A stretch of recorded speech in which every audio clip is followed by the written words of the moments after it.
Alright, so we have heard about the crazy Mustang that was just revealed, the Mustang supercar known as the Mustang GTD. While Ford has invested a lot of time and technology into the car, I feel there's few reasons where I don't think it's going to be successful. Hey guys, welcome to Red 50. Thank you for tuning in the video. If you're new to the channel, thank you for stopping by. Make sure to subscribe and hit the notification bell so you don't miss out on future videos. So a supercharged V8 making over 800 horsepower, 8-speed dual-clutch transmission, carbon fiber body, active aero, and whatnot. It's got it all for $300,000. And the price is not the only problem with this Mustang GTD. Today we're going to be talking about 3 reasons why I think Mustang GTD is going to fail.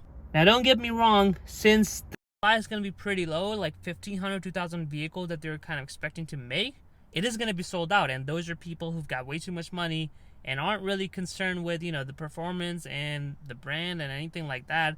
They just want the most powerful vehicle they can get, or the most fancy or expensive vehicle they can get. There are a couple things you need to consider. I want to talk about there's 3 reasons why I personally think, as a car enthusiast and just a general average guy, on why I think the Mustang GTD is going to fail. Ford is positioning this as a halo car, and I get that.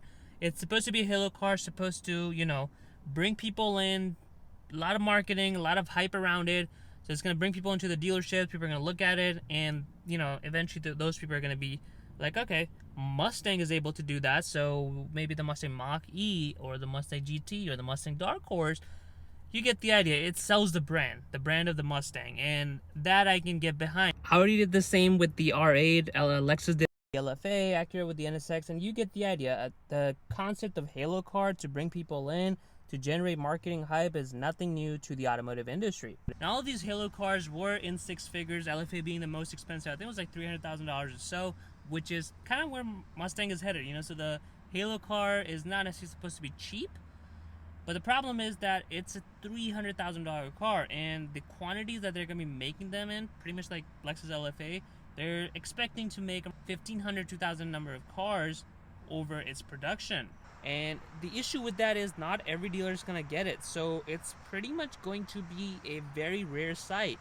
And while it's going to generate the numbers, all the media companies are going to be reviewing it. It's going to create a lot of hype.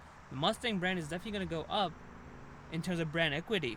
But the fact that it's not going to be common, you won't be able to see it at Cars and Coffee, walk into your local dealer and see them, because most likely with that limited quantity, they're already going to be spoken for as soon as the order banks open. So dealer's not going to just have one laying around at the dealership or the showroom where you kind of walk in, you look at it like, Mustang can look this nice, so maybe I'll consider a regular Mustang GT or a Shelby Mustang GT500, right?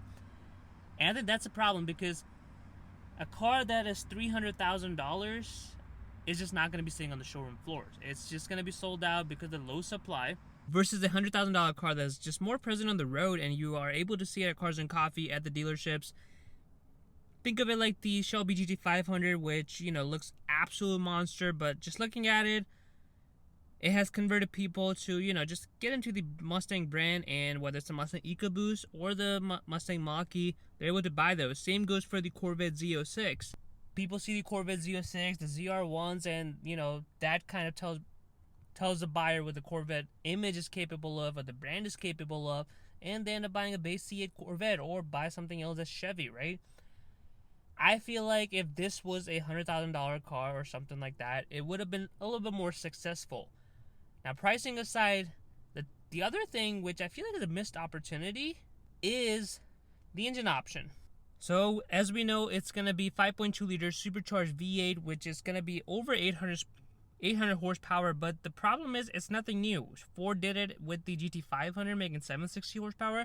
Now we've got 40 more horsepower. I feel like if Ford is positioning this as a supercar, they should have done a supercar engine or something just more exotic that you just don't see in a typical Ford vehicle. 7.3 would have been there. Twin turbo V8 would have been really nice. And I feel like the best use case, which as a car enthusiast, I don't know why I'm saying this, but would have been to demonstrate some of their hybrid V8 technology. That's what Ford did with the Ford GT. They wanted to kind of start selling the EcoBoost brand, and they went ahead with the V6 EcoBoost twin turbo, making 600 plus horsepower. Absolute track monster, but of course it had a EcoBoost engine as opposed to supercharged V8 in the previous generation, so it caught a lot of media backlash, but it ended up being successful because it showed people that what EcoBoost brand was capable of, and Ford basically put EcoBoost in all of their cars, you know, from 3.5 to 2.3 to 3 liter. It's just everywhere, right? And it worked. So I feel like this would have been a perfect time to kind of showcase some of the hybrid V8 technology that Ford is capable of and start changing Mustang buyers' mind, because let's face it, the hybrid or the EV Mustang is inevitable, right? It's gonna come in, whether it's with the refresh or a new generation, it's gonna be there, right? For Mustang buyers to be convinced, which would take a long time, it would have been good, like, you know, you've got your regular Mustang GT, probably have a GT500 for this generation, 700 plus horsepower and all of that.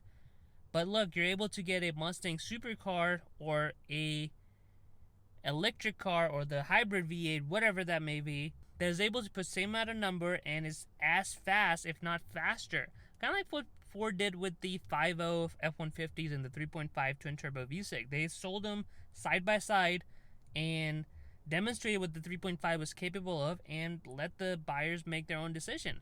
A lot of them wanted the 5.0 with the 30 V8 and all of that, but once you kind of start seeing the benefit of the 3.5 V6, even people who kind of soar by it with the V8, eventually moved over to the 3.5 V6, and now we have a Lightning Ford F-150, which is completely electric.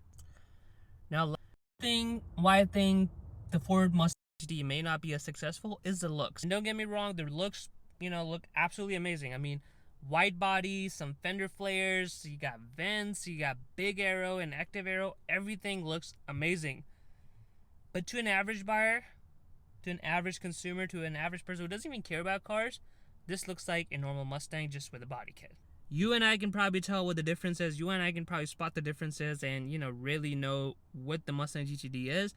But if the whole idea of the Halo car is to kind of bring average people in, they'll see this going on the road.